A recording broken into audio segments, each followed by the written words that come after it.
Assalamualaikum warahmatullahi wabarakatuh. Ya, bagaimana kabar anak-anakku semua? Semoga dimanapun berada tetap selalu sehat ya. Nah, di pertemuan kali ini kita akan melanjutkan kembali materi bab 6. Ini tentang semangat dan komitmen kebangsaan untuk memperkuat NKRI.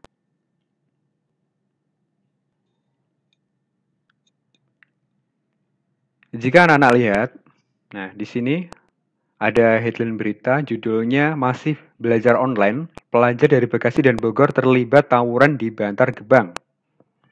Nah, ini diambil dari salah satu portal berita. Nah, dari judul ini, kalian bisa tahu ini memperkuat NKRI atau memecah belah NKRI. Dengan adanya peristiwa pelajar dari Bekasi dan Bogor yang melakukan aksi tawuran, ini memperkuat ataukah memecah belah? Iya, benar, memecah belah NKRI. Karena ini tidak menunjukkan adanya persatuan dan kesatuan.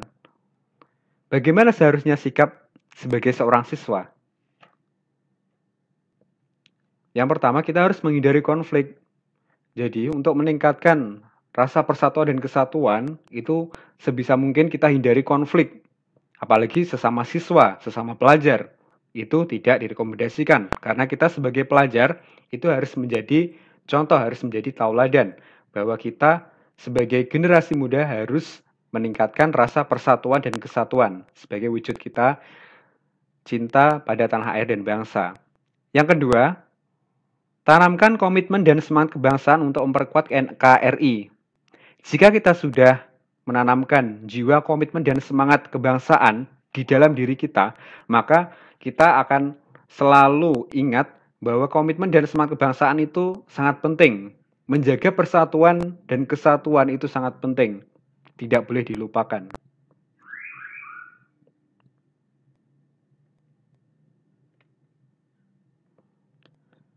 Nah, tujuan pembelajaran kali ini diharapkan siswa dapat mengimplementasikan perilaku semangat dan komitmen kebangsaan dalam kehidupan. Yang kedua, mengimplementasikan sikap untuk menjaga keutuhan wilayah NKRI.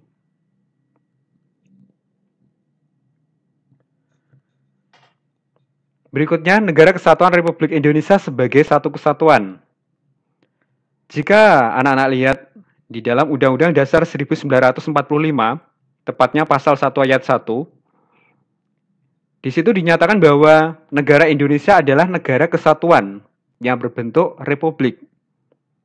Dan pasal 37 ayat 5 itu isinya khusus mengenai bentuk negara kesatuan Republik Indonesia tidak dapat dilakukan perubahan. Jadi bentuk negara kita, negara kesatuan yang berbentuk republik itu tidak bisa dilakukan perubahan. Jadi ini sifatnya adalah final, tidak boleh dirubah.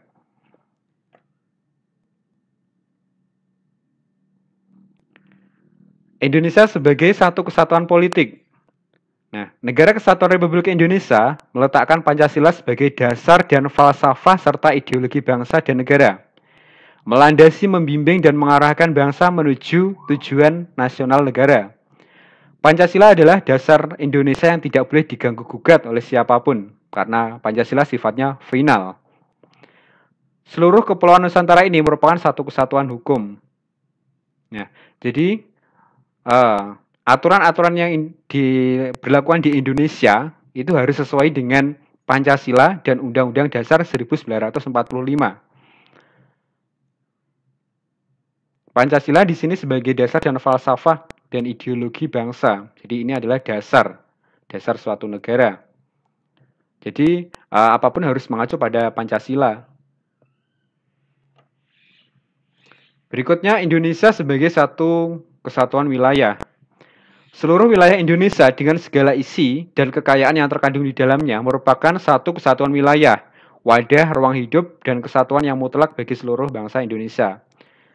Kalau kita lihat, wilayah Indonesia itu sangat luas, dari Sabang sampai Merauke, terdiri dari daratan maupun lautan. Nah, itu adalah satu kesatuan yang utuh. Jadi, wilayah Indonesia terdiri dari daratan dan lautan itu merupakan satu kesatuan, tidak dipisahkan ya. Jadi lautan itu bukan pemisah. Makanya Presiden Joko Widodo saat ini itu menggalakkan tol laut, di mana untuk menuju ke suatu pulau, ke suatu daerah, itu sekarang sudah ada sarana prasarananya, yaitu kapal-kapal, kapal-kapal untuk menuju ke suatu daerah terpencil. Nah, itu menggunakan tol laut. Bukan tol yang ada di atas laut, bukan. Tapi ini adalah suatu konsep di mana kapal-kapal itu dapat terhubung dari satu pulau ke pulau yang lain. Seperti itu. Berikutnya, Indonesia sebagai satu kesatuan pertahanan dan keamanan. Setiap warga negara itu memiliki hak dan kewajiban yang sama dalam rangka bela negara dan bangsa. Setiap ancaman terhadap suatu pulau atau suatu daerah pada hakikatnya merupakan ancaman terhadap seluruh bangsa Indonesia. Nah, jadi kalau misalkan ada konflik nih, atau ada sesuatu yang mengganggu keamanan atau pertahanan, misalkan di daerah perbatasan Indonesia sebelah utara, nah, kita sebagai warga negara berhak dalam rangka untuk membela negara, untuk membela bangsa kita, bahwasanya itu adalah masih wilayah Indonesia, wilayah kedaulatan Negara Kesatuan Republik Indonesia yang harus kita pertahankan. Indonesia sebagai satu kesatuan ekonomi. Kekayaan wilayah Nusantara, baik itu yang berupa potensi atau modal, itu adalah milik bersama. Jadi keperluan hidup sehari-hari harus tersedia merata di seluruh wilayah tanah air. Nah, makanya itu tadi seperti yang sudah Bapak jelaskan, Bapak Jokowi mengeluarkan gagasan adanya tol laut. Jadi di daerah-daerah terpencil yang susah dilalui oleh pesawat, misalnya kalau pesawat itu kan harganya kan mahal kan kalau diangkut pakai pesawat. Nah, dengan adanya tol laut ini diangkut pakai kapal menuju ke daerah-daerah yang terpencil, itu bisa memangkas harga dari yang harganya awalnya mahal karena menggunakan pesawat kan. Kalau menggunakan kapal, harganya bisa lebih dipangkas, lebih murah seperti itu. Berikutnya, Indonesia sebagai satu kesatuan sosial dan budaya. Masyarakat Indonesia seluruhnya adalah satu. Perkehidupan bangsa harus merupakan kehidupan yang serasi dengan terdapatnya tingkat kemajuan masyarakat yang sama, merata dan seimbang, serta adanya keselarasan kehidupan yang sesuai dengan kemajuan bangsa. Budaya Indonesia pada hakikatnya adalah satu, sedangkan keragaman yang ada di dalamnya menggambarkan kekayaan budaya bangsa yang menjadi model dan landasan pengembangan budaya nasional. Nah, kita tahu kalau budaya Indonesia itu sangat beragam. Nah, itu adalah kekayaan bangsa kita. Nah, kita patut bersyukur nih, bangsa Indonesia itu diberkahi dengan banyaknya suku, budaya, bahasa, dan lain sebagainya. Nah, itu adalah satu kesatuan. Nah, berikutnya kita akan bicara tentang deklarasi Juanda. Apa sih deklarasi Juanda? Jadi ini setiap tanggal 13 Desember itu kita mengenang deklarasi Juanda dan memperingatinya sebagai Hari Nusantara. Deklarasi tersebut dicetuskan oleh Insinyur Haji Juanda Kartowijaya dan mempunyai arti penting bagi kesatuan wilayah Indonesia. Apa isinya?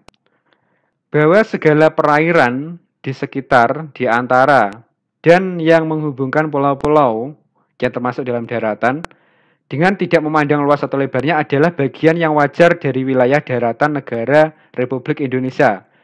Dengan demikian merupakan bagian dari perairan pedalaman dan perairan nasional yang berada di bawah kedaulatan negara Kesatuan Republik Indonesia.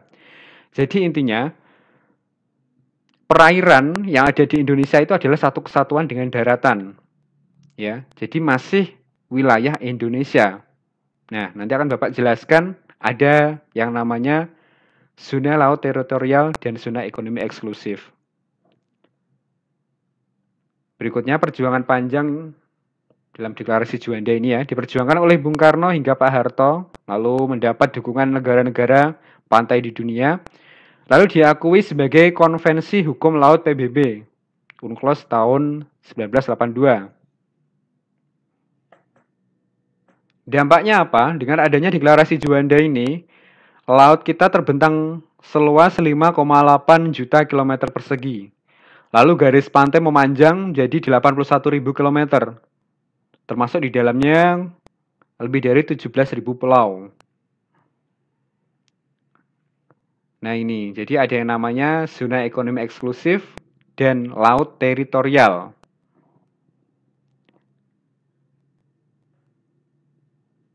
Kalau laut teritorial, batas laut teritorial itu adalah batas perairan suatu negara yang ditarik dari pantai terluar atau pulau terluar sejauh 12 mil ke arah laut lepas. Jadi dari pantai terluar atau pulau terluar itu ditarik sejauh 12 mil. Nah, ini bisa anak-anak lihat. Ini ditarik 12 mil dari pantai terluar atau pulau terluar. Lalu berikutnya adalah zona ekonomi eksklusif. Ini merupakan kawasan yang berjarak 200 mil dari pulau terluar Indonesia. Pada kawasan ini Indonesia masih berhak untuk mengambil dan memanfaatkan segala potensi sumber daya alam yang ada di dalamnya. Nah ini, zona ekonomi eksklusif Indonesia itu diambil dari 200 mil. 200 mil dari pulau terluar. Nah ini. Di sini Indonesia masih bisa nih memanfaatkan kekayaan alam yang ada di dalamnya. Nah, termasuk di sini nih. Ini adalah daerah Natuna yang seringkali dijadikan tempat illegal fishing atau pencurian ikan.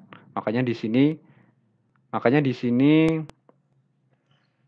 diperkuat nih pengamanannya untuk meminimalisir terjadinya pencurian ikan atau illegal fishing. Berikutnya mewujudkan perilaku semangat dan komitmen kebangsaan dalam kehidupan. Setiap jiwa yang lahir di bumi pertiwi harus mempunyai peranan untuk ikut berkontribusi memajukan bangsa sesuai dengan jabatan dan kompetensinya. Nah, kalau kita perannya sebagai apa? Kalau sebagai siswa, apa kontribusi yang bisa dilakukan? Seperti itu. Kalian sebagai siswa tentu yang harus kalian lakukan adalah belajar. Belajar dengan tekun, belajar dengan giat untuk mewujudkan cita-cita kalian. Nah, harapannya apa? Nanti kalian bisa mewujudkan cita-cita membangun bangsa dan negara Kesatuan Republik Indonesia. Nah, kalau di sini Bapak kasih contoh ini ya. Ini kendaraan taktis maung buatan PT Pindad.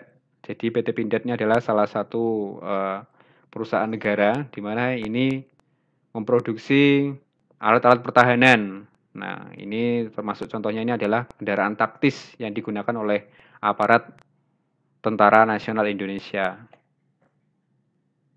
Dan ini levelnya sudah level ekspor ini, jadi diekspor ke negara-negara lain. Bagaimana agar keutuhan negara Kesatuan Republik Indonesia tetap terjaga? Apa yang harus dilakukan? Yang pertama, cinta tanah air. Menjaga keamanan wilayah negaranya dari ancaman yang datang dari luar maupun dari dalam negeri. Yang kedua, menjaga kelestarian lingkungan dan mencegah terjadinya pencemaran lingkungan. Yang ketiga, rajin belajar guna menguasai ilmu pengetahuan dari berbagai disiplin untuk diabdikan kepada negara. Jadi yang bisa kalian lakukan yaitu kalian belajar dengan tekun supaya nanti kalian bisa berkontribusi melakukan sesuatu untuk negara. Lalu juga mencintai lingkungan. Contohnya kalian membersihkan lingkungan, membuang sampah pada tempatnya. Itu adalah salah satu bentuk cinta terhadap tanah air. Berikutnya membina persatuan dan kesatuan. Menghormati antar sesama manusia, lalu tidak membeda-bedakan manusia, tidak membeda-bedakan teman, menjalin persahabatan antar suku, mempelajari budaya sendiri, dan memahami budaya daerah lain. Memperluas pergaulan demi persatuan dan kesatuan bangsa. Jadi ini untuk menciptakan kerukunan, menciptakan persatuan dan kesatuan di antara sesama manusia. Berikutnya rela berkorban. Sikap yang mencerminkan adanya kesediaan dan keikhlasan memberikan sesuatu yang dimiliki untuk orang lain. Walaupun itu nanti akan menimbulkan penderitaan bagi diri sendiri. Contohnya apa rela berkorban? Berkorban dengan tenaga atau dengan bekerja. Berkorban dengan menyumbangkan pemikiran bagi keutuhan NKRI. Berkorban untuk menahan diri tidak berbuat sesuatu yang merugikan bangsa dan negara. Berikutnya, pengetahuan budaya dalam mempertahankan NKRI. Kesiapan sumber daya manusia, terutama kesiapan dengan pengetahuan yang dimiliki dan kemampuannya. Lalu kesiapan sosial budaya untuk terciptanya suasana yang kompetitif dalam berbagai sektor kehidupan. Berikutnya sikap dan perilaku menjaga kesatuan negara kesatuan Republik Indonesia. Menghormati perbedaan suku, budaya, agama, dan warna kulit. Nah, jadi karena Indonesia itu adalah negara yang plural, terdiri dari banyak suku, budaya, agama. Nah, itu adalah kekayaan bangsa kita. Kekayaan bangsa kita yang harus kita syukuri. Jadi, sebagai wujud kita toleransi terhadap keragaman budaya, ya, kita harus menghormati perbedaan itu sebagai suatu bentuk kekayaan yang harus disyukuri. Berikutnya mempertahankan kesamaan dan kebersamaan. Itu sikap dan perilaku menjaga kesatuan NKRI. Lalu berikutnya mentaati peraturan. Salah satu cara menjaga keutuhan Indonesia adalah dengan mentaati peraturan. Karena peraturan itu dibuat untuk mengatur kehidupan berbangsa dan bernegara. Tujuannya agar Indonesia menjadi lebih baik. Oke, itu tadi materi untuk pertemuan kedua. Pesan Bapak, tetap jaga kesehatan kalian dimanapun berada ya. Lalu patuhi protokol kesehatan, terapkan 3M, dan jangan lupa bahagia. Nah, nanti ada tugas yang bahkan Bapak share di grup. Nanti kalian bisa mengerjakan ya. Oke, tetap semangat. See you next time. Wassalamualaikum warahmatullahi wabarakatuh.